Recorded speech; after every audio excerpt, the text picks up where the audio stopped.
राघव चड्ढा जी, तमाम आरोपों के जवाब दीजिए। और अब तो कोर्ट ने सीबीआई कस्टडी दे दी है, तो कोर्ट ने भी मेरिट देखा सीबीआई के केस में मनीष सिसोदिया के खिलाफ। आपके चैनल के कुछ कनेक्टिविटी में इशू था, जिसके चलते मैं पहले ही बहुत देर से जुड़ पाया हूं, तो उम्मीद करता हूं मुझे आप संपूर्ण समय देंगी ताकि मैं अपनी बात को विस्तार से रख सकूं। पहली चीज ये है अंजना जी कि साफ तौर पे मैं ये कहना चाहता हूं कि आम आदमी पार्टी का इतिहास उठाकर देख लीजिए, हमारी हिस्ट्री उठाकर देख लीजिए। हम आंदोलन के गर्भ से जन्मी पार्टी हैं। इनकी जेल, इनकी ईडी, इनकी सीबीआई, इनके कोर्टों से हम डरने वाले नहीं हैं। जितने मुकदमे करने कीजिए, और इतना गुमान मत करिए ईडी सीबीआई आज आपके पास है क्योंकि सत्ता में आप हैं। कल कोई और आ गया, उसके हाथ ईडी सीबीआई लग गई तो आपका भी कहीं ऐसा हश्र ना हो। नंबर एक। नंबर दो, मैं आपको साफ तौर पे बता दूं कि मनीष सिसोदिया एक व्यक्ति का नाम नहीं है, एक संस्था का नाम है, एक इंस्टीट्यूशन का नाम है, जिसने दिल्ली के 18 लाख बच्चों की जिंदगी, उनकी तकदीर, उनका भविष्य बदल दिया।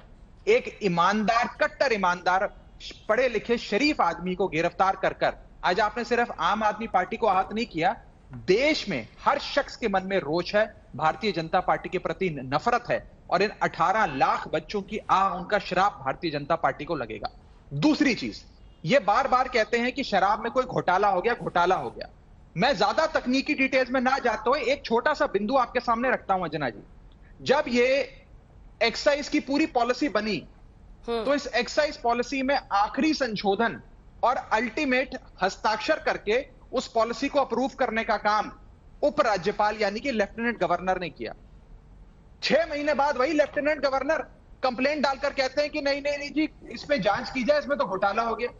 उपराज्यपाल पहले पॉलिसी अप्रूव करता है, फिर उपराज्यपाल जाके कंप्लेंट कर देता है। पर दोनों अलग अलग उपराज्यपाल थे, दोनों अलग अलग एलजी थे। सुन लीजिए, मेरी बात सुन लीजिए। उपराज्यपाल को इस जांच में शामिल नहीं करते, उपराज्यपाल को अक्यूज नहीं बनाते, उपराज्यपाल को गिरफ्तार नहीं करते, उपराज्यपाल के खिलाफ रेड नहीं करते, सिर्फ मनीष सिसोदिया पे रेड करते हैं। दूसरा पॉइंट, ईडी ये एक ऐसी संस्था का नाम है जो यूपीए कार्यकाल में यानी कि 2004 से लेकर 2014 के बीच मात्र 112 जगह रेड करती है। लेकिन ईडी जब भाजपा के हाथ लग जाती है तो 2014 से लेकर 2023 के बीच में 3010 ठिकानों पे रेड करती है। यानी कि ईडी का पूरा काम विपक्ष को और विपक्ष के चुनिंदा नेताओं को खत्म करने का है।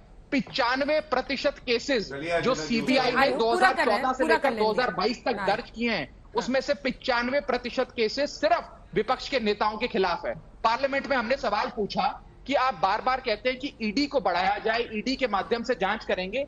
अरे भाई, ईडी ने कन्विक्शन कितने करे? आपने रेडें जितनी मर्जी कर दी, प्री ट्रायल अरेस्ट कर दिए, कितने लोगों को फाइनली आपने कोर्ट में दोषी करार दिलाया? तो पता लगता है कि 0.05% यानी कि आधे % से भी कम लोगों को इन लोगों ने अल्टीमेटली कन्विक्शन की ओर ले गए। यानी कि ये ईडी की परफॉर्मेंस है। अब मैं आज के मनीष सिसोदिया के मामले पर आता हूं अंजना जी। ठीक है, एक बार वो पूरा कर लें, लेट से जुड़े हैं। बस मैं खत्म कर रहा हूं। जब भी आप किसी भी शख्स की गिरफ्तारी के बाद रिमांड मांगते हैं तो कोर्ट अक्सर जांच के लिए रिमांड देता है। लेकिन मैं आपको यह बताना चाहता हूं, रिमांड आज जो भारतीय जनता पार्टी के लोग मांगते हैं, इनके वकील मांगते हैं, आज जब कोर्ट में उनसे सवाल पूछा जाता है, इनके पास सवालों के जवाब नहीं होते हैं।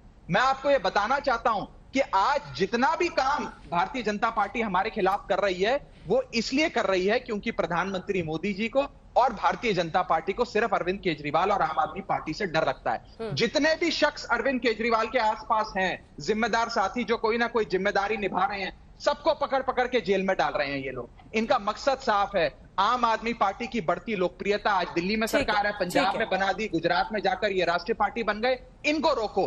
राहुल गांधी से डर नहीं लगता इनको, कांग्रेस पार्टी से डर नहीं लगता, अरविंद केजरीवाल से डर लगता, इसीलिए ये लोग लगातार हम पे हमले कर रहे हैं। और अंत में मैं आपको यही बात याद करा दूं अंजना जी, और आपने इतिहास के पन्नों में से पढ़ा होगा, 70 के दशक में इंदिरा गांधी जी जो एक बहुत शक्तिशाली प्रधानमंत्री थी, वो मीसा का कानून लाई थी, maintenance of internal security act. उस कानून का दुरुपयोग करके विपक्ष के तमाम नेताओं को जेल में डालने का काम इंदिरा गांधी जी ने किया था। 77 में चुनाव हुआ और देश के लोगों ने इंदिरा गांधी को उखाड़ फेंका।